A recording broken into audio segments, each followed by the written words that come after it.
Muito bom dia para você que acompanha a nossa programação. No Record Rural deste fim de semana, você vai ver como foi o 14º mega leilão da genética aditiva. Vamos falar sobre o caso da morte de mais de 1.000 cabeças de gado em Ribas do Rio Pardo. E vai ter entrevista de estúdio com o diretor-presidente da Iagro, Dr. Luciano Chioqueta, que vai falar tudo sobre esse caso. E ainda... 12º Potro do Futuro e Nacional de Laço Comprido trazem animais consagrados e fomentam o mercado da raça quarto de milha em Mato Grosso do Sul. No Record Rural de hoje você vai aprender a fazer esta receita que, olha, deliciosa. É o caldo de abóbora com gengibre e mini almôndegas. O Record Rural está começando.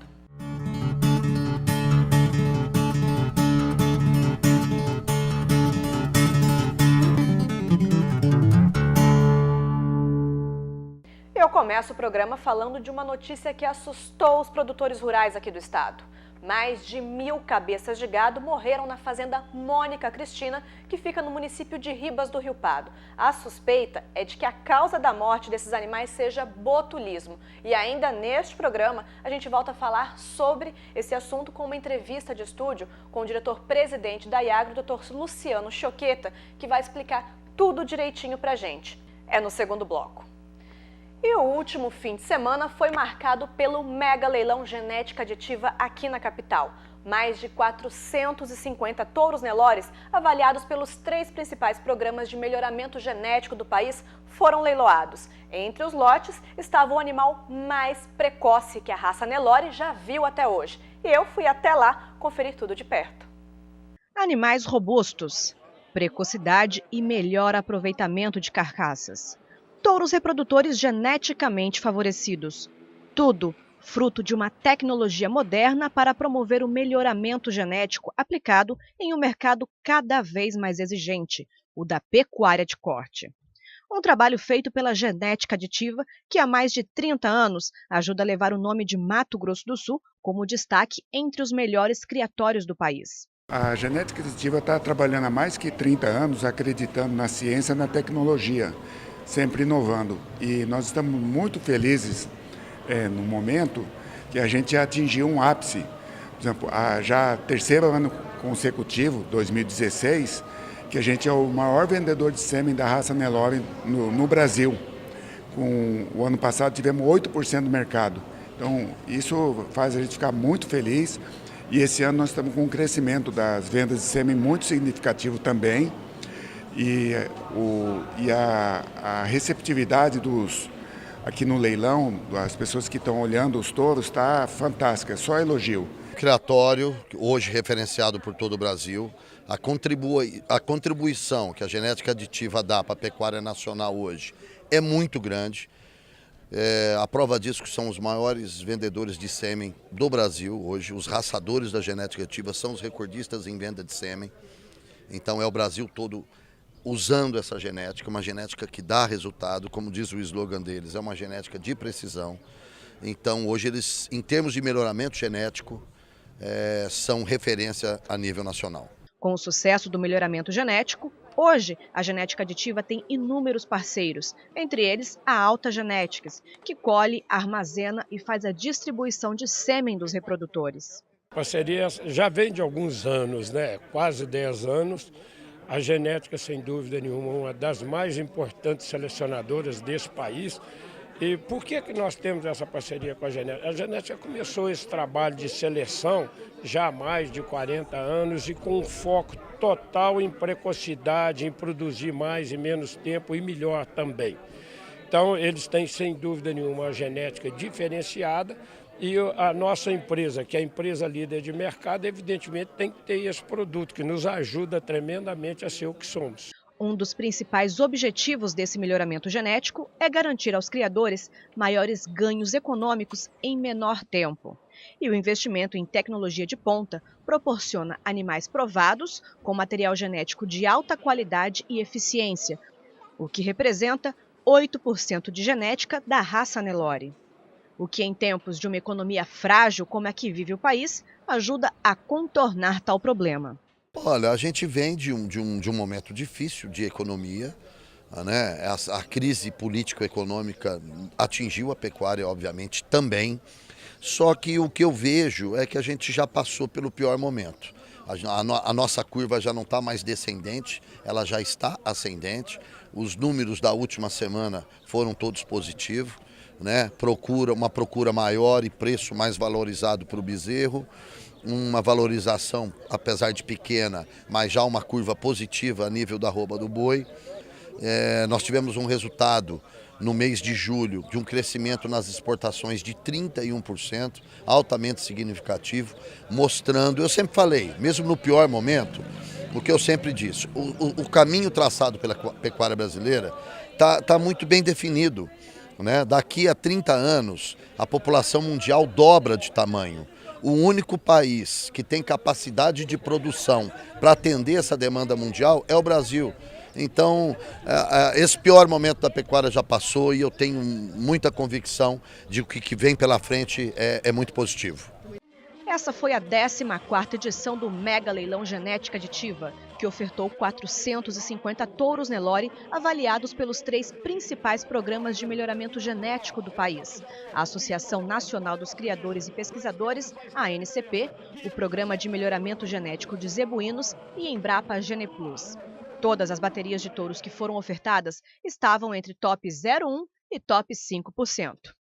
A genética aditiva, ela desmistificou várias características. Quando não se falava em precocidade sexual no Brasil, onde desafiar fêmeas Nelores na primeira estação de monta com 12 anos era um mito, a genética aditiva levantou essa bandeira. O resultado disso é uma safra agora, onde o índice foi de 82% com fêmeas, em média, 13 meses, fêmeas Nelore, todas registradas com o aval da ABCZ. Além disso, desde 2004, a genética aditiva trabalha com as características de carcaça, que também era um mito falar que um indivíduo Nelore poderia ter um rendimento de carcaça superior às raças taurinas ou mesmo uma qualidade de carne. Entre as baterias em oferta estava a grande estrela do leilão, o lote 8, Ren Espião 007, o animal mais precoce que a raça Nelore já viu até hoje. O espião é a síntese do trabalho da genética. Por que a síntese? Esse trabalho que eles vêm fazendo de precocidade, ele se traduz todo nesse animal. Ele produziu sêmen com apenas 9 meses de idade e você precisa entender que a correlação de produzir sêmen muito jovem e ir para o abate muito jovem e também as fêmeas reproduzirem mais cedo, essa correlação é enorme. Então esse animal é tudo que o mercado quer e precisa. É o animal mais precoce que existe e, sem dúvida nenhuma, ele vai deixar aí uma produção extraordinária e vai mudar muito mais ainda vamos dizer, a produção de carne no país. Ele é um fenômeno. E uma coisa que a gente ficou muito feliz também, que lá na Alta Genetics, que ele já está contratado pela Alta, que o pessoal lá falou que ele produz muito sêmen, o que não é normal para um touro de menos que 24 meses. Então, ele é diferente, ele é um Neymar aí da pecuária. E depois de vários lances, o grande destaque do evento foi arrematado por um criador da Bolívia, que levou a cota de 33% do exemplar e junto a pecuária brasileira para o mercado externo. O faturamento total foi de 4,5 milhões de reais e ao todo no leilão foram vendidos 328 touros pela média de R$ 12.710. Já o espião, que foi o grande destaque do evento, como vimos na reportagem agora, foi adquirido pelo criador Miguel José Mucarzel da Bolívia por R$ 315 mil. E vamos ver agora quais são os próximos eventos do agronegócio na nossa agenda rural. Entre 31 de agosto e 3 de setembro serão realizadas a 20ª Feira Agroindustrial e a 14ª Festa do Tomate no município de Antônio João. De 31 de agosto a 1º de setembro tem o 3º Simpósio Repronutri na capital. E nos dias 4 e 5 de setembro tem o 5º MS Florestal também em Campo Grande. A seguir eu volto a falar sobre o possível caso de botulismo que causou a morte de mais de 1.000 cabeças de gado no interior do estado. E recebo aqui no estúdio o diretor-presidente da Iagro, Dr. Luciano Choqueta, para falar sobre esse assunto. E ainda... 12º Potro do Futuro e Nacional de Laço Comprido trazem animais consagrados e fomentam o mercado da raça Quarto de Milha em Mato Grosso do Sul. A gente volta já.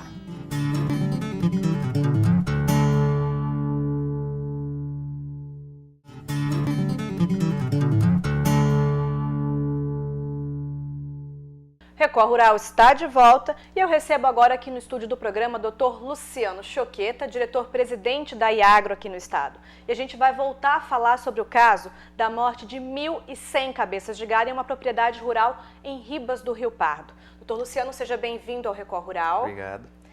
Dr. Luciano, a Iagro está à frente desse caso, está investigando. O que realmente aconteceu ali na fazenda? Bom, nós recebemos uma notificação do proprietário, né, relatando que havia uma situação de alta mortalidade de animais no rebanho em confinamento da propriedade, né? Então nós atendemos isso ainda na sexta-feira. Já havia acontecido um atendimento prévio dos técnicos da Universidade Federal, aqui de Mato Grosso do Sul, e lá nós confirmamos que realmente os animais apresentavam uma sintomatologia nervosa, né, bastante característica de animais com suspeita de intoxicação alimentar por toxina botulínica. Então foi feita uma avaliação geral, tanto do rebanho quanto da alimentação que eles estavam recebendo, né, em confinamento. Foi coletado material e nós trouxemos para análise aqui no nosso laboratório. Na segunda-feira nós retornamos à propriedade. A mortalidade havia continuado, então de 500 animais passaram para 1.100 animais. A gente vê aqui nas imagens no telão, né, que Exatamente. O estrago foi realmente muito grande ali. Foi triste para o proprietário, né, um prejuízo muito alto. Porém, já na segunda-feira, embora o volume de animais mortos tenha aumentado, já havia cessado. Então, com as medidas que foram adotadas, que foram orientadas, os animais cessaram, nós coletamos mais material e trouxemos também para análise do nosso laboratório, onde a gente está aguardando agora esses resultados. E parece que o problema foi ali com o milho, né? Com a alimentação. O milho que foi coletado ali estava bastante úmido e isso é um cenário perfeito para a proliferação de bactérias e fungos, não é mesmo? Exato. Ali os animais estavam recebendo dois tipos de alimentação, então uma silagem de grão úmido, né? E uma silagem volumosa. O interessante é assim, que essa silagem volumosa foi fornecida para os animais do confinamento e também para o restante do rebanho da propriedade. Então lá existe vaca leiteira, existe ovinos, né, em criação, e os animais receberam essa silagem volumosa e não adoeceram. Somente os animais do confinamento que receberam a silagem de grão de milho, né, esses acabaram apresentando sintomas. Da mesma forma, a água da propriedade também é fornecida, a mesma água que é para o confinamento também era fornecida para o restante dos rebanhos. Então assim, direcionou bastante realmente para essa silagem de grão úmido. O que nós detectamos na avaliação de campo também é que em alguns pontos dessa silagem havia formação de bolor, então havia fermentação e que pode ter realmente criado uma condição aí ideal para que a bactéria pudesse proliferar e produzir as toxinas que foram para a alimentação e acabaram contaminando os animais. E desde o fim de semana, todos esses animais que foram contaminados e acabaram morrendo, eles já haviam sido enterrados, né? Quais são as normas da sanidade para fazer o descarte desses animais?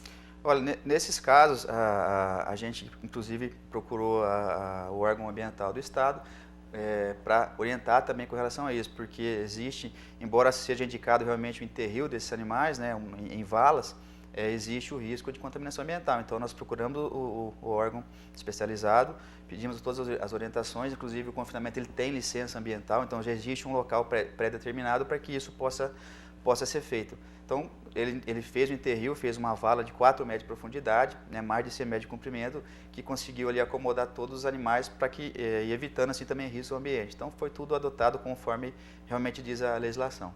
E doutor, assim, o botulismo, ele tem uma vacinação para isso, não tem? Em nota, o pessoal da propriedade rural fez uma nota oficial esclarecendo que todo o gado que estava confinado, todo o rebanho dele em si, estava vacinado conforme indica, né, conforme as determinações. E qual é a eficácia da vacina nesses casos? A gente precisa analisar o seguinte, primeiro assim, que não existe uma vacina que proteja um rebanho 100% contra uma determinada doença. Segundo lugar, isso a gente não tem como ainda mensurar, mas é o grau de desafio que esse rebanho foi submetido. Então, por exemplo, pelo que a gente observou ali, a quantidade de toxina produzida deve ter sido muito grande a ponto da vacina não conseguir proteger os animais o suficiente. Então, assim, o fato dele ter vacinado não significa que a doença não poderia ocorrer. Normalmente ela pode acontecer dependendo do estado imunológico do animal, dependendo da quantidade de toxina que ele ingeriu, pode realmente acontecer. De fato, ele informou e realmente comprova que foi vacinado os animais, né? Ele obedece um cronograma, até porque para animais em confinamento essa vacina é extremamente recomendada e ele é um produtor tradicional, então a gente sabe que ele já conhece e tem assistência técnica veterinária para orientá-lo. De qualquer forma, o que a gente pode dizer é o seguinte, que os procedimentos que o produtor adotou desde da notificação, tudo, ele agiu de forma correta. Procurou a Iagro, procurou o Ministério da Agricultura, então assim, infelizmente houve essa situação, mas o produtor, acredito que em momento nenhum aí agiu de forma incorreta. Com certeza. E agora sim, para deixar o nosso público, o pessoal de casa, tranquilo, botulismo é caso para alarde, é contaminado, é uma fase de contaminação, é fácil de ser contaminado ou não? Não, o botulismo é uma intoxicação, na verdade. Então, assim, não é uma doença infecto-contagiosa, ela não vai ser transmitida, por exemplo, o restante dos animais da propriedade ou para os rebanhos vizinhos, de forma nenhuma. É uma bactéria que se proliferou ali, achou as condições para se proliferar e produzir as toxinas que estão naquele alimento que está sendo fornecido a um determinado rebanho. Então, assim, ela não vai, de forma nenhuma, contaminar rebanhos vizinhos.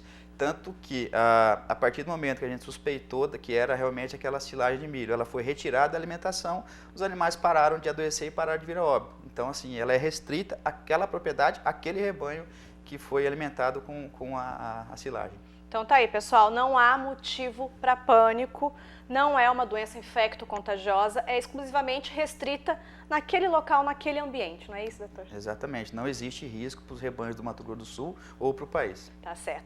Quero agradecer a sua presença aqui mais uma vez. É isso, eu que agradeço a oportunidade. Tá certo. E agora, pessoal, vamos ver como é que ficou o preço do gado gordo nas principais praças produtoras. Os preços começaram a subir em todas as praças. Em Araçatuba, a arroba do boi foi para R$ 128, R$ 123 em Goiânia, R$ 115,50 em Cuiabá e R$ 118 em Campo Grande. A arroba da vaca também está recuperando valor.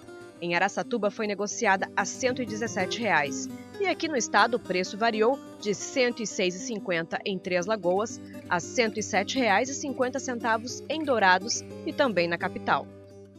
E Campo Grande sediou a 12ª edição do Potro do Futuro e junto teve Nacional de Laço Comprido. Vamos ver como foi esse super evento que trouxe à capital animais consagrados e que fomentam o mercado do cavalo quarto de milha aqui no estado e em todo o país. Com o maior plantel de cavalos da raça quarto de milha da região centro-oeste e o quarto no ranking nacional, Mato Grosso do Sul se tornou palco de grandes eventos esportivos e passou a ser fornecedor de animais com genética de ponta para outros estados.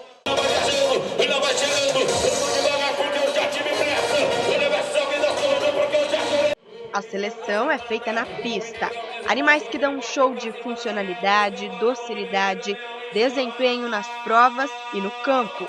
Por isso, o cavalo quarto de milha é o principal destaque do 12º Potro do Futuro e do Campeonato Nacional de Laço Comprido, realizado em Campo Grande. O estado hoje ele virou referência em fornecer genética do quarto de milha para o laço comprido para os outros estados do país. Você vê que tem vários criadores, tanto de São Paulo, do Rio Grande do Sul, Santa Catarina, do Paraná, vem nos leilões no estado para comprar animais para competirem em seus estados. Glaucio veio do Rio Grande do Sul para participar do evento. O gaúcho trouxe com ele Serliscoco FNS. Companheiros há um ano, o cavalo teve bons resultados e foi premiado em 4 das 5 provas que já competiu. Eu resolvi migrar para a raça quarto de milha, principalmente pela docilidade dos animais e pelo calcêncio apurado que eles têm na lida do boi, né? Que a gente gosta de cavalo para laço comprido, então é um cavalo muito versátil. E eu apresento para vocês a Aquarela. Ela é atual campeã nacional sênior de laço comprido técnico. Vem de uma linhagem consagrada.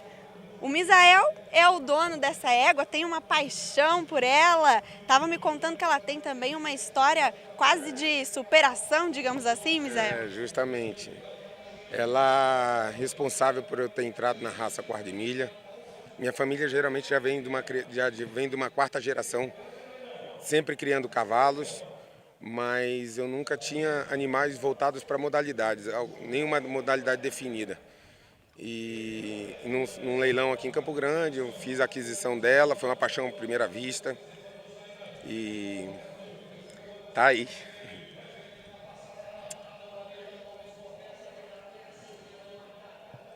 Quando você fala, você se emociona porque ela teve um problema, ficou um tempo sem competir. Ela na verdade, quando eu botei ela na mão do baiano, ela foi uma égua que chegou atrasada para ele. E ele confiou muito nela. E ela entrou, praticamente foi das últimas a entrar entre as 3 modalidades dele. Das 3 que ele seleciona, ele sempre tem um padrão entre os 3 melhores. E ela foi a última a entrar. E no Pôr do Futuro ela fez a maior nota na classificatória, isso em 2013, e conquistou o título.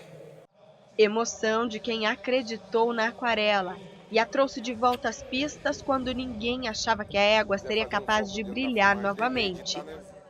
A gente veio quietinho e tá aí. Veio e se consagrou como a melhor égua da Nacional novamente, né?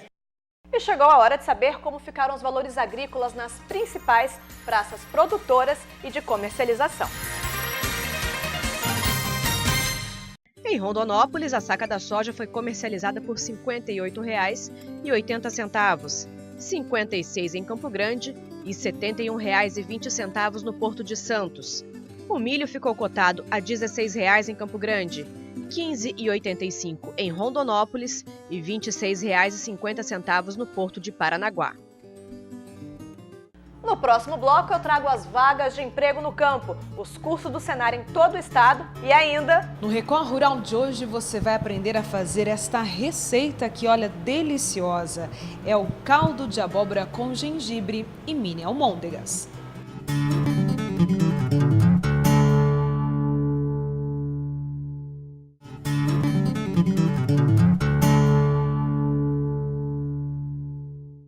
Record Rural está de volta e vamos saber quais são as vagas de trabalho no campo abertas em todo o estado. Tem uma vaga para campeiro na agropecuária em Aquidauana. O candidato precisa ter conhecimento em inseminação artificial. 2 vagas para trabalhador rural em Costa Rica. O trabalho é com o cuidado e serviços geral da propriedade. É preciso ter experiência na função. E em Maracaju tem uma vaga para caseiro. É preciso ter 6 meses de experiência na função, comprovados em carteira de trabalho e o ensino fundamental completo. E se você está em busca de conhecimento, vamos conferir aqui na Agenda Rural quais são os cursos que o Senar oferece de graça em todo o estado. Segunda-feira começa curso de doma racional em Alcinópolis. As aulas serão no Clube do Laço. Nos dias 15 e 16 deste mês, tem curso de controle de formigas cortadeiras em Eldorado, na aldeia Cerrito. Oportunidade para o pessoal de Dourados aprender sobre apicultura. O curso será realizado no projeto Fazendinha entre os dias 16 e 18 de agosto. E quinta e sexta-feira tem curso de manejo racional de bovinos para abate, na Estância Roma, em Três Lagoas. E já tem previsão de mais um friozinho chegando aqui no estado e exatamente nesse fim de semana, hein, gente? Pensando nisso, hoje o quadro Sabor do Campo traz uma receita super especial criada pelo chefe Marcelo Giuliani especialmente para o Record Rural. São almôndegas acompanhadas pelo creme de abóbora com gengibre. A Jacqueline Andreucci foi aprender a fazer. Vamos começar esta receita mostrando o resultado final. Olha só que delícia! E aí, quer aprender a fazer o caldo de abóbora com gengibre e mini almôndegas? Quem vai ensinar para nós esta receita é o chefe de cozinha Marcelo Giuliani. Anote aí os ingredientes. 1 quilo de abóbora, uma garrafa de leite de coco, uma cebola picada, 3 colheres de gengibre ralado, cheiro verde, 1 litro de caldo de frango e para as almôndegas meio quilo de carne moída e 1 ovo. Comece pela preparação do caldo. Coloque a cebola e em seguida o alho para refogar no azeite de oliva.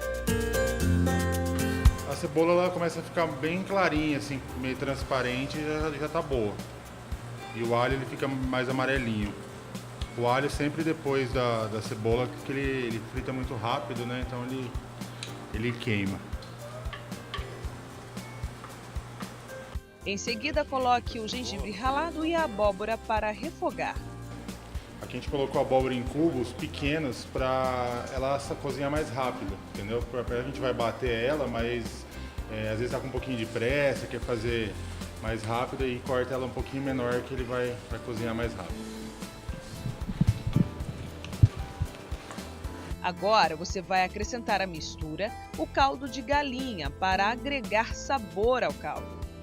Enquanto a nossa abóbora está refogando, eu fiz um caldo de frango. Pode fazer um caldo de legumes, o caldo de sua preferência. Em vez de colocar água, a gente vai colocar esse caldo, que ele é um caldo que tem o sabor do legumes ou do frango. E aqui a gente usou caldo de tablete mesmo, né? Mas você pode fazer com carcaça de frango ou casca de camarão, aí vai do gosto de cada um. E aí você pode colocar cenoura, cebola, salsa para poder passar sabor para esse caldo, que é o que a gente vai usar no nosso caldo de abóbora. O caldo de galinha é coado. Agora tempere com sal e pimenta. Colocar um pouquinho de sal. Tomar bastante cuidado com o sal, porque o caldo de frango já tem um pouquinho de sal, então deixa para corrigir o sal no final. Enquanto o caldo com a abóbora está aqui, olha só, cozinhando, já começou até a ferver, a borbulhar. O Marcelo então vai preparar as almôndegas. E as almôndegas são daquelas formas simples que a dona de casa, o pessoal já sabe preparar, mas ensina pra gente de novo aí. É isso aí, Jaque. A gente vai colocar a carne moída, tá? 2 vezes. E ela é moída 2 vezes para ficar bem moidinha. Para ela ficar mais firmezinha, para ela não desmanchar a hora que a gente for montar as almôndegas, né? E aí aqui a gente vai temperar ela com sal, tá? Vamos colocar uma pimenta. Qual pimenta que você vai colocar? E pimenta do reino, moída. Se quiser moer na hora, pode moer, tá? Vou colocar um pouquinho de pimenta. Aí vamos colocar salsa. Salsa picada bem fininha. Tá? Nesse caso não pode substituir por coentro, por exemplo. Pode, quem gostar de coentro pode colocar um alecrim. Dá pra colocar várias ervas, o tempero é a gosto. Tá? Aí vamos colocar um ovo para dar liga. Tá? Na verdade a gente não vai usar o ovo inteiro, tá? Eu vou bater ele aqui. Como a quantidade de carne é pouca, vai usar uma metade disso daqui.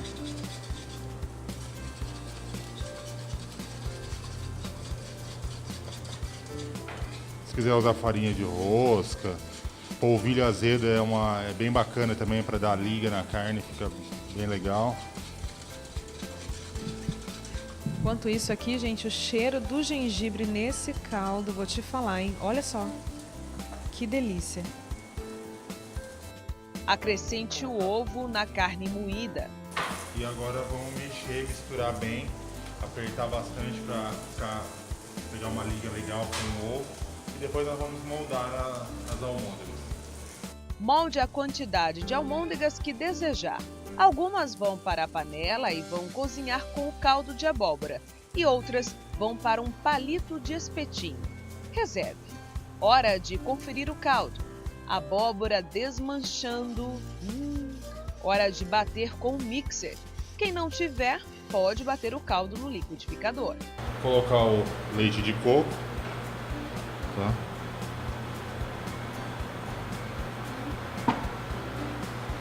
Ralar um pouquinho de noz moscada.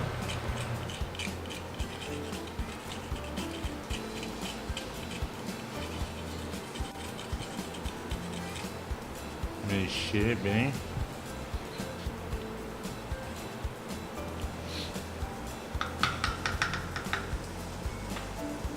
Vamos ver como é que tá o sal.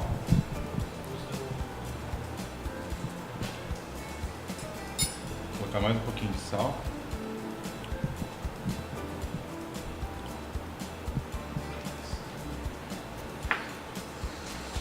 Um pouquinho de pimenta.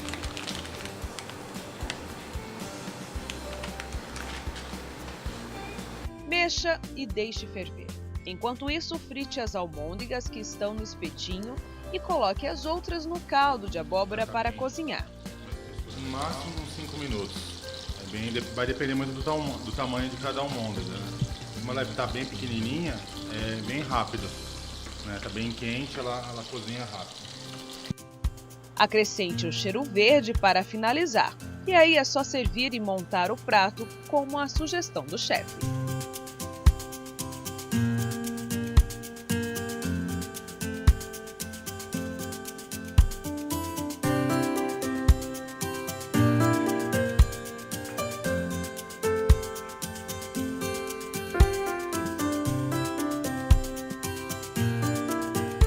Que receita mais gostosa, hein, gente? Eu vou aproveitar esses dias mais friozinhos de agora para experimentar em casa também. E agradeço de coração ao chefe Marcelo Giuliani, que é um super parceiro nosso e a cada gravação traz um prato mais especial que o outro.